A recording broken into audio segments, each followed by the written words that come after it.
बलिया में सपा के पूर्व मंत्री अंबिका चौधरी और बीजेपी के पूर्व मंत्री उपेंद्र तिवारी एक बार फिर आमने सामने आए हुए हैं।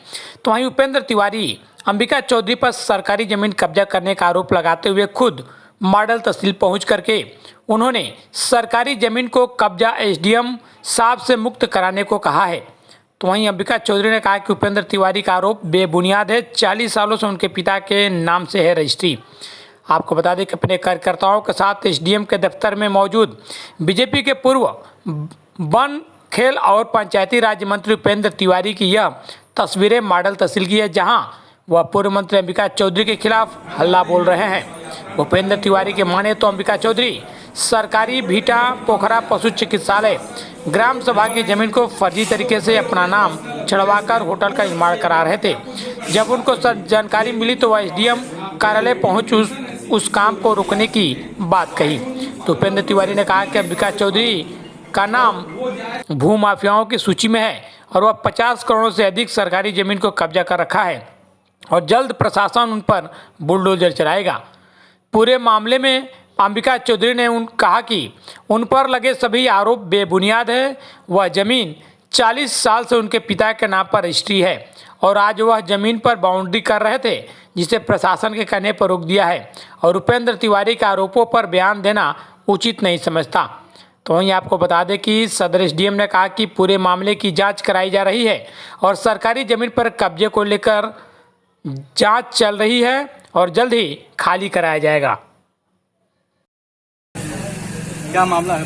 देखिए, कल मैं लखनऊ से आ रहा था और आज से 10-12 दिन पहले फेफना ग्राम सभा के निवासी और वहाँ फेफना के लोगों ने हमारे यहाँ फोन किया कि जो पौराणिक पोखरा और भीटा की जमीन जो फेफना में थे, उस जमीन पे कुछ प्रभावशाली लोग जो उत्तर प्रदेश सरकार में समाजवादी पार्टी की जब सरकार थी तो मंत्री पद को भी सुशोभित किए थे, वह लोग अपने पद का दुरुपयोग करते हुए समाजवादी पार्टी की सरकार में वो पोखरे, तालाब और भीटे की जमीन पे गलत तरीके से अपने और अपने परिवार के लोगों का नाम उसने चढ़वा दिया और इसलिए वहां पे दुकान बना रहे हैं किराए पे उठाने के लिए। जैसे ये बात मुझे पता चला तो उस समय तत्काल हमने एसडीएम साहब को बोला और हमने कहा कि वो भीटा की जमीन है कि चलो कब्जा करें, इसको रुकवाया जाए। जब हमारी बात हुई तो एसडीएम साहब ने उसको रुकवा दिया। फिर अगला पक्ष आया होगा, उन्होंने कहा कि इस पे हमारा नाम है, इसका रिकॉर्ड निकलवाया गया तो रिकॉर्ड में ये 1290, 1345 और 1356 फसली में यह रिकॉर्ड में पाया गया कि वह पोखरा भीटा तालाब की जमीन पे भीटा का ही नाम है, चाहे वो 1270 फसल 1290 फसली हो, 1356 फसली हो या 1345 फसली हो, उस पे भीटा और पोखरा तालाब का ही नाम है। और उसके बाद तहसील ने संज्ञान लिया।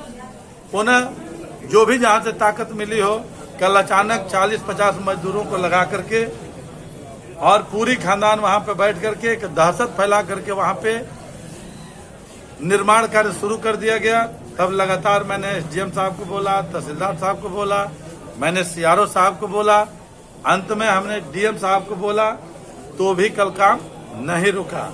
अंत में सीआरओ साहब ने कहा कि हमने आदेश कर दिया है, एसडीएम साहब ने कहा कि आदेश कर दिया, लेकिन वहां पे काम चलता रहा। पुनः मैं सोचा कि रुक गया होगा, हमारी सुबह में वार्ता हुई, एसडीएम साहब ने कहा कि काम रुक गया है। मैंने इंस्पेक्टर से बात किया तो उन्होंने कहा कि अभी तक राजस्व विभाग का कोई व्यक्ति नहीं पहुंचा है, इसलिए काम युद्ध स्तर पे सुबह 6 बजे से चल रहा है। तब मैं तहसील में आया, एसडीएम साहब से कहा, तब एसडीएम साहब जब लगे हैं तो जाकर के काम रुका है। और यह एसडीएम साहब ने आश्वासन दिया कि हम 1 सप्ताह के अंदर जिन भी लोगों का नाम उस भीटे की जमीन पे है, उसको नियम में जाकर के हम भीटा पोखरा तालाब की जमीन जो पुरानी स्थिति है 1290, 1356 और 1345 फसली के आधार पे जो नाम इंद्राज है वही नाम मैं दर्ज करूंगा। तो 1 सप्ताह में अपने तरफ से बढ़ा करके हमने 15 दिन का समय दिया। लंबी वार्ता हुई। आज माननीय मुख्यमंत्री जी की मंशा है, उत्तर प्रदेश के अंदर माननीय मुख्यमंत्री जी की मंशा है कि कोई भी तरीके का भू माफिया हो, अगर कहीं पे इस तरीके का अवैध अतिक्रमण किया है तो उसके ऊपर भी कार्रवाई होनी चाहिए। तो यहाँ पे तो भीटे की जमीन पे निर्माण कार्य हो रहा था, इसीलिए माननीय मुख्यमंत्री जी के मंशा के अनुरूप कार्य कराने के लिए आज हम लोग इस तहसील में आए हुए थे। इसके अलावा इस तरीके के अन्य भी वहाँ पे पोखरा, तालाब, भीटा, नवीन प्रति ग्राम सभा की जमीन है, लगभग 70-75 करोड़ से लेके 100 करोड़ रुपए की जमीन, लगभग 20 से 25 एकड़ की जमीन, जिसपे गलत तरीके से नाम इंदराज कराया गया समाजवादी पार्टी की सरकार में। वह रिकॉर्ड गायब कर दिया गया था। जब योगी जी की सरकार ने इस पे डंडा चलाया, हम भी मंत्री थे, उस गहराई में हम लोग गए तो जो थाने की जमीन कब्जा की गई थी उसको भी गिराने का आदेश हो गया है। हाई कोर्ट में गए लोग, रिलीफ नहीं मिली। वह फाइल डीएम साहब के यहाँ, उस पर भी हम बात करेंगे। और बाकी भी अन्य जमीनों पे जिस तरीके से नाम है, कुछ में नोटिस जारी हुआ है, कुछ में 67 की कार्रवाई हुई है, कुछ चकबंदी विभाग का मामला है, उस पर एसडीएम साहब और एएसओसी अधिकारी दोनों लोग आए थे। संयुक्त रूप से वार्ता हुई जिसमें यह तय किया गया।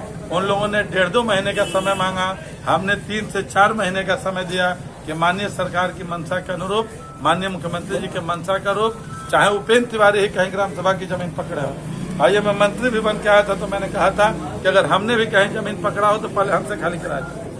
आखिर अगर वो गलत है तो अब तक बुलडोजर क्यों नहीं चला? देखिए, उन निर्माण कार्य पे जैसे जो हाथा है, उतना बड़ा हाथा बलिया जनपद में किसी का नहीं हो सकता। और उसमें 67 की कार्रवाई में नोटिस जारी है।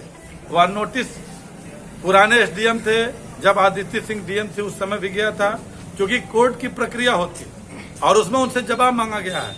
वो लोग जवाब देने में भाग रहे हैं। जो अभी उनका निर्माण कार्य है सरकारी जमीन पे, वो 27 डिसमिल जमीन जो हाथे के अंदर है उस पे है, उसकी कानूनी प्रक्रिया चल रही है।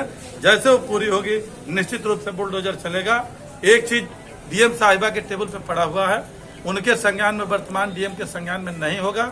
जब आदित्य सिंह डीएम थी उनके संज्ञान में था, कार्रवाई होने वाली थी, तब तक उनका स्थानांतरण हो गया। हम लोग भी चुनाव में व्यस्त थे। अभी एसडीएम साहब के संज्ञान में लाया हूं। मैं टेलीफोनिक वार्ता के क्रम में डीएम साहब के भी संज्ञान में ला दूंगा। हमारे समझ से निश्चित रूप से जो थाने की जमीन थी, जो पशु अस्पताल की जमीन है, ऑलरेडी तहसील से रिपोर्ट लगी हुई है। दूसरा पक्ष हाई कोर्ट में भी भागा हुआ था, हाई कोर्ट में कोई रिलीफ नहीं मिला और उसमें आदेश पड़ा हुआ है। निश्चित रूप से वहां पर बुलडोजर चलेगा। बाकी जो जमीन है उस पर नाम चढ़ाया गया है। कुछ जमीनों पे नाम हटाने की प्रक्रिया खत्म हो गई है, जो नाम हट भी गया है। और कुछ जमीनों पे चकबंदी उस गांव में होने के चलते 17-18 साल से चल रही है, वह प्रक्रियाधीन है। इसलिए एसडीएम साहब और एएसओसी दोनों अधिकारी के बीच में संयुक्त वार्ता हुई, हम लोग थे और उसमें यह तय हुआ। उन लोगों ने 1.5-2 महीने का समय लिया, हमने 1-1.5 महीना और बढ़ा करके कानूनी प्रक्रिया होती है, 2 से 3 महीने से 4 महीने का समय दिया। देर होगा लेकिन अंधेर नहीं होगा। जो भी इस तरीके के माफिया होंगे उनके खिलाफ कार्रवाई कठोर से कठोर होगी। यह माननीय मुख्यमंत्री जी का स्पष्ट